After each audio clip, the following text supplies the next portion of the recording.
Week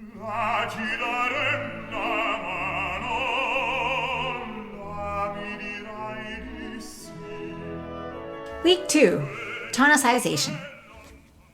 So in this video, I'm going to introduce you to the concept of tonicization and explain how it's different than modulation. They're related concepts, but they're not quite the same thing.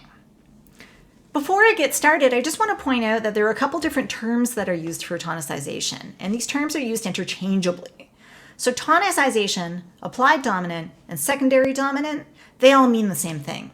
You might see one used in the textbook versus a different one that I use in class versus a different one that maybe Dr. Birch used last year. So don't let that confuse you. I'm going to generally use the term tonicization this year. And tonicization essentially just means making something a temporary tonic. What is a tonicization though? Well, let me be a little bit more specific. A tonicization is essentially a mini 5-to-1 or 7-to-1 progression in a key other than the current tonic key. Therefore, a tonicization forms a dominant to tonic motion within a temporary key. Let's take a look at an example of this. So on the screen right now, you're seeing an excerpt from Don Giovanni. Let's have a listen.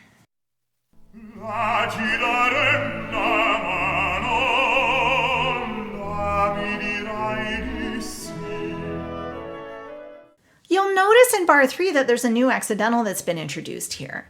But unlike with modulation, that accidental doesn't keep going. We get one D sharp, but then immediately in the next bar we have a D natural again. So the two chords, the one that has the D sharp and the one that it's going to, is a mini 5-to-1 in the key of E major. It's a B major chord going to an E major chord. And E major contains the note D sharp. So it's like we have a little tiny area that quickly changes to a new key, but then immediately goes back to the home key. Tonicizations are much more temporary than modulations are. Tonicizations are actually a lot easier to build than you might think. I'm going to walk you through the various steps here.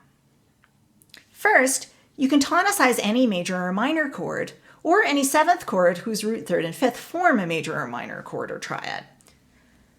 You cannot, however, tonicize a diminished chord. And the reason for this is that if you're essentially making a little change of key, you can't change to the key of something diminished. There's no such thing as the key of something diminished. So just keep that in mind. You can tonicize major chords, you can tonicize minor chords. So I've given you an example here in F minor, and I've just gone through and identified whether you can tonicize each chord. Taking a look at our 4 chord in bar 2, yes, this can be tonicized since this is a minor chord. The 7th doesn't make a difference on this. Looking at the 5 chord in bar 3, yes, this can also be tonicized because this is a major chord. Once again, the added 7th doesn't make a difference. In terms of the other 2 chords, the tonic that we see in bar 1 and in bar 4, well, it turns out there's no point in tonicizing the 1 since it would just produce the 5 chord, which already exists in this key. We're not shifting to create a change of key. We would just be establishing the current one. So we'll say that the 1 is an exception to this rule. Tonicizations, when we add them in, will always go in front of the chord that they're ornamenting. So I'm going to call the chord that they're ornamenting the destination chord when I talk about this in class and in this video. So if I wanted to add a tonicization to my 4 chord, for example, then it would go in the second half of bar 1. If I wanted to add a tonicization to my 5-7 chord, it's going to go probably in the second half of bar 2. We can play with the rhythm a little bit of this as composers, and we can shift around where that happens, but it has to go immediately preceding the destination chord. So how do we know what notes to use for a tonicization?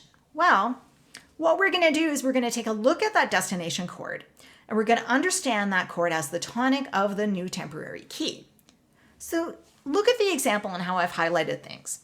If I want to add a tonicization to my 5-7 chord, I'm going to look at that 5-7 chord, and I'm going to say, okay, well, this is a C major 7 chord. So C is my root. This is a major quality chord.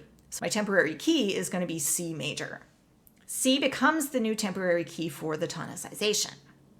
So we can really think of this as a little short temporary zone of C major in that regard. Next, you have the choice with your tonicization chord, whether you want to use 5 in the temporary key or whether you want to use 7 in the temporary key. It's your choice as a composer. For the sake of this example, I'm going to choose 5 in the temporary key.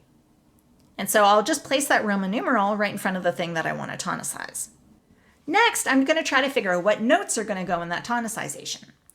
So because our key is C major, I can ask myself, okay, well, if I'm using 5, what notes are in the 5 of C major? And I can work that out and know that that's G, B, and D. Alternately, if I had chosen to do a 7 chord as a tonicization here, that would be 7 in the key of C major, which would be B, D, and F. Note that you have to use the accidentals of C major, which means that you're going to need to cancel out the 4 flats from the key signature, the B flat, E flat, A flat, and D flat that are normally in F minor, in that tonicizing chord. And here's what it's going to look like. Notice that I've canceled out the B flat with a B natural, and notice that I've canceled out the D flat with a D natural. When you're composing a tonicization, you're also going to use the voice leading rules relative to that temporary key. And that includes things like raising the leading tone in temporary minor keys or resolving your leading tone, like I've circled on the example. So I've circled the B natural, which is the scale degree 7 in the key of C major. This, like we would normally do in C major, would need to go to the scale degree 1, which we can see in the next chord. Just a note about the notation I'm using here. Computers don't actually allow me to put the caret symbol on top of the number. So you're going to notice that when I present that in this video, that I'm going to put it in front of the number. When I write it in class, you notice it'll sit like a hat on top of the number. That's the correct way of doing it. I would also need to follow any other rules applicable to C major. So things like parallels, things like voice ranges, things like intervals, and so forth. So let's take a look at our second gap that I've left you to add a tonicization. Let's tonicize our 4/7 chord. Here are the steps that you're going to have to follow. You're going to figure out the temporary tonic by looking at the destination chord. And your temporary tonic is going to equal the root and quality of that destination chord. Take a minute to figure that out. Next, you're going to choose 5 or 7 of the temporary key for your tonicization. Next, you're going to write your chord that you chose in step 2 in front of your destination chord. And last, you're going to adjust the accidentals to match the temporary key that you figured out in step 1. Take a minute to pause the video and work through that. All right, you think you've got it? Here's what your answer will look like. So our temporary key is B flat minor in this case because the 4 chord is a B flat minor chord. We know that B flat minor has a 5 flat key signature, but it turns out the extra flat, that note's not included in this chord, so I don't need to worry about that. But we also know, since this is a minor key, that I need to raise my leading tone. In the key of B flat minor, my leading tone, my scale degree 7, is A. It would be A flat in my key signature, so I need to raise that a semitone to make it A natural. So that's why the natural is on the note. And then I have to resolve that note to the tonic.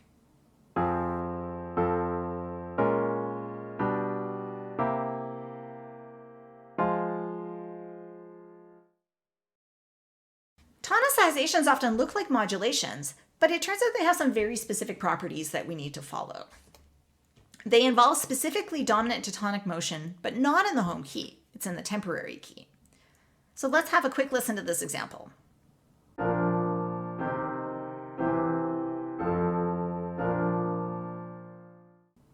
Notice where I've indicated the tonicization that this actually looks like 5/1 in the key of F major, despite the fact that the home key is B flat major. You will also notice here that I'm using arrow notation. Last year, you probably used like a backslash symbol to write these things. We're going to do it differently this year just because we're going to be working with more chromatic chords that will make that system very complicated to use. So just show an arrow to show what chord is the destination chord. Tonicizations will have root motion by descending 5th, ascending 4th, or by ascending semitone, depending on which version of the tonicizing chord that you choose. So we can see here the root of the first circle chord is C, the root of the second circled chord is F, so that is moving down by 5th. And that makes sense if we're thinking of this as a 5/1 in a temporary key. Lastly, the tonicizing chord, in other words, the first of the pair of tonicization chords, must be a major or a diminished chord. Minor chords may not be tonicizations, basically because we won't be able to hear it as a 5 chord or a 7 chord if it's minor, because that quality is not typically associated with those chords. There are some distinct differences between tonicization and modulation. While tonicizations look like short changes of key, they are not actual modulations. Why? Well, they're too brief. They last only for 1 or 2 chords, whereas modulations last much longer than 2 chords. Second, tonicizations do not reinforce the new key via cadence. They're essentially just a pair of chords and then we immediately go back to the original key. Whereas in a modulation, we expect, because it's longer term, that modulations will cadence in the new key. Third, in tonicizations, the chord that is tonicized still functions harmonically in the original key. In other words, we can still give it a harmonic function from the home key. Modulations, on the other hand, take on the overall harmonic function of the new key. We no longer hear it relative to the old tonic, we're hearing it relative to the new tonic. So we're going to use these three features when we do analysis to help us figure out, is something tonicization or is something modulation? That's something I'm going to bring up in the class discussion. Take a quick minute just to think about those features and how they apply to our example. All right, let's take a look at this in a real piece of music. Last year, you were focusing on a lot of shorter examples in the workbook. This year, we're going to have a much stronger focus on looking at actual historical pieces of music. The example I'm giving you here is from a Mozart opera, Così fan tutte, and this is the aria Come scoglio. Let's have a listen.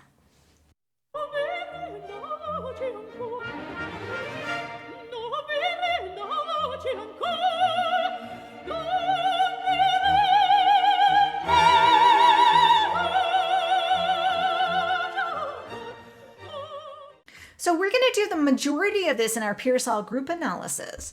But something that I quickly want to point out here is that we can see that there are accidentals that do not belong to the home key. The home key for this is B flat major, and we can see an F sharp in the second system, an E natural in the second system, and a D flat that come in. So when we see these things happen, we should ask ourselves, well, would it make sense to understand these things as a tonicization, a modulation, or maybe as another concept like a chromatic non-chord tone that we've learned already in this course? You'll continue this in group analysis. So to wrap up this video, I'd like to talk about a few extended uses of tonicizations. These are essentially either combining them with another concept, extending beyond our basic understanding of tonicization, or using tonicizations in some other unusual kind of way. The first one I would like to point out is tonicizations are sometimes used in chains. Rather than just doing one and then returning to the home key, it's possible to actually tonicize your tonicization. It's also possible to tonicize your tonicization, which was itself a tonicization. And you can do this basically infinitely. It's really common for classical era composers to use these in transition sections in particular, and in development sections, because they help composers to transition between different keys really quickly. So I'm showing you one example on the screen. Let's have a listen. You're going to notice it's a very chromatic piece, but that towards the ending, we get a pretty strong sense of B flat major, the home key.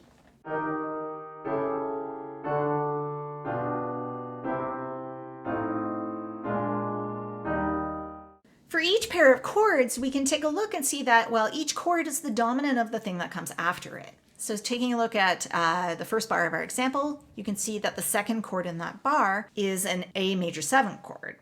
You'll notice that goes to a D major chord. So A is the dominant of D, therefore we can understand that as an applied chord, as a tonicization. And that's why I've got the arrow connecting those things. And you'll notice going through the entire passage, each chord is the dominant of the thing that follows it. D is the dominant of G, G is the dominant of C, C is the dominant of F, F is the dominant of B flat. So what we have happening here is essentially taking the concept of a circle of fifth sequence, or a descending fifth sequence, and making it chromatic. Rather than just staying in the home key, using a lot of notes that don't belong to the home key and make the music more interesting.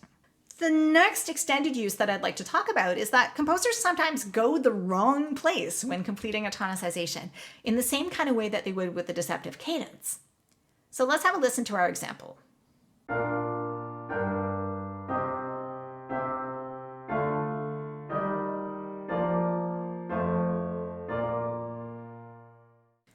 So in this example, I've shown you the Roman numerals to help you follow along. And one thing that I'd like to point out is that when we hit that C major chord on the second half of bar 2, C major would normally be the dominant of F major. You can figure out dominance by going down by perfect fifth if you're not sure how to do that quickly. But you'll notice that the chord that is next is not actually the F major that we expect. It's actually a D minor chord. But you may have noticed that that D minor chord has two notes in common with that F major chord. They both have F and A, they just have one note swapped out. It turns out the D minor chord would actually be the sixth chord if we were in the temporary key of F major. And so this is essentially the combination of a deceptive cadence with a tonicization. These are pretty rare, so you're not going to see them all that often, but they may occasionally sneak on your assignments. So I just wanted to point it out so that you know that it's a possibility. The way that you're going to notate this is essentially just show a bracket underneath and then put a Roman numeral under that bracket that indicates the chord of the expected key. So that's your primer on tonicization. We're going to continue with this in the live session by working on how to compose these things ourselves and where to place them in progressions. In that lesson, I'll talk about some of the voice leading that you're going to want to follow as well. Thanks for watching, and I'll see you later.